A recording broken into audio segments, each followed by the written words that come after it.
Hello, Facebook friends. It's Carla, your online doctor, with today's Live in 5. Today is Tuesday, January 28th. It is 5 p.m. So yesterday we started talking about this new coronavirus strain affecting those in China.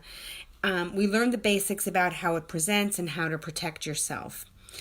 But let's discuss this a bit further now that there are 5 official cases officially confirmed here in the United States as of yesterday. 1 in Chicago, 1 in Seattle, 2 outside of Los Angeles, and 1 near Phoenix, Arizona. Hello, Pamela. Currently of concern, obviously, is this where it starts to come into this country. So all of those people that have been infected recently traveled to areas in China, most of them specifically to that area of Wuhan, China. Hello, Slobodanka. Hello, Teresa. So 1 additional case is suspected near Houston, but as of this morning when I checked, it had not officially been confirmed. In the U.S. at this moment, they said there's about 110 people being tested. 32 of them have tested negative, and again, only 5 tested positive that I'm aware of. So, authorities in China are suspending travel from these areas where more than 4,000 cases have been identified with at least 100 deaths at this point. An additional 3,000 people over in China are under observation but not confirmed to have the virus at this point. Now, major airports are actually doing screening for travelers coming from these areas. Now, obviously in China, before they get on a plane, they're screening them for any sign of respiratory illness, fever, exposure to somebody. But knowing the incubation period can be 12 to 14 days, they may be asymptomatic. Okay, so they are screening people on arrival as well. And Miami is a major port, New York, major cities obviously are all airports should be doing the screening. I know major airports for sure are. Any airport that has international travel is going to be doing these screens. Now, the worst part of all of this, in my opinion, is not the knowledge of what's going on, not the awareness, right? But the fear mongering that originates from the media. Okay, millions could die, they say, that type of information. We don't need to be scared. We need to be educated. We need to realize what is going on outside of this country, what risks we may face here in the United States, and obviously anybody who's watching outside of the U.S. You need to know your risks, but you don't need to be scared to death, literally. Okay, think about the swine flu that came through here, the SARS pandemic, the Ebola virus, etc. We have had this happen time and time again in this country, where the media gets a hold of your biggest fears and literally scares the crap out of people. Okay, I'm not saying that they shouldn't be doing their job and giving you knowledge and letting you know what's going on, but it's 24/7 on television, and watch it once a day. Don't sit there and watch it all day long, because you will get frightened. So I'm not saying that the coronavirus might not be scary.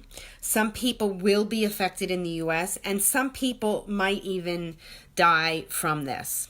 Hopefully not in this country, and hopefully not any more people in China or anywhere else.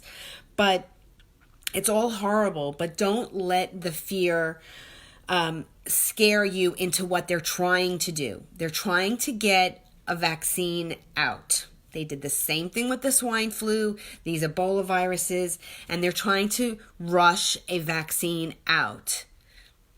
Okay, if you have planned a trip in the next month or so to China, would I cancel my trip or postpone it? You bet. I'm not going to put myself at risk and say, well, I'm not going to get sick. No, if you're going to an infected area or places that may become of concern, yes, I think that I would cancel my trip. But understand, these epidemics are really good for pharmaceutical business. Okay, understand drugs take years of clinical trials, years, before they are given the okay by the FDA. And we know that a lot of those drugs have a gazillion side effects, and those are the ones that pass those clinical trials. Okay, so how can a vaccine for a new virus appear in under a month? Okay, they're saying they're going to have a vaccine out potentially in the next few weeks. My first question is safety. Clearly, it has not gone through the proper testing, so I will not be your guinea pig. That's what I would say to the pharmaceutical companies. You are not going to inject me with something out of fear that I might, in very remote possibility, get something. Okay.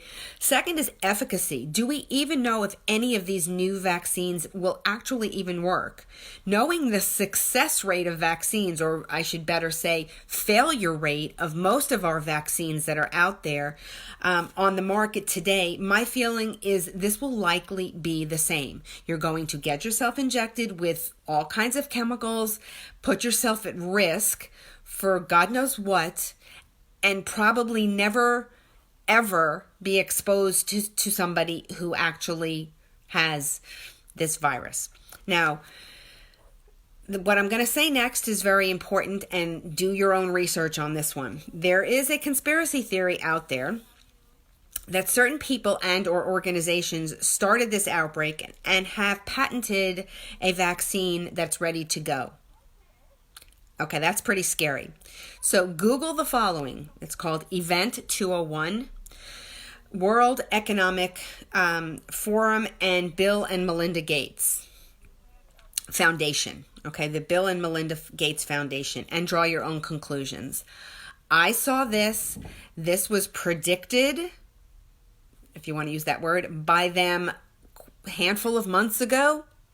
And the pharmaceutical companies already have a vaccine out and ready to go. That is scary. That is just not where I want to go. So, the bottom line, again, Google that.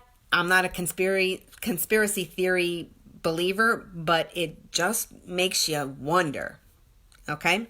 Now, the bottom line, the coronavirus can cause illness and people will die, and that's very sad. Okay? The extent of it will be determined only by time, but remain vigilant. Okay? Be aware, protect yourself. Don't put yourself in harm's way if you can avoid it. Don't huddle up in your home and not live your life because of fear that somebody out there may have come from China and you might get infected.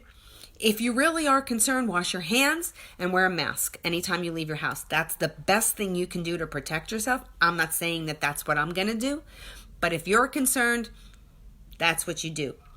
To me, don't allow, and this is very strong felt for me, don't allow your medical freedoms to be jeopardized. If mandatory vaccination for this or anything is implemented in the United States, we are in way worse shape than any virus can threaten. I'm going to leave that for you to think about. I hope you guys are having a wonderful day. I'll be back again tomorrow for another Live in 5.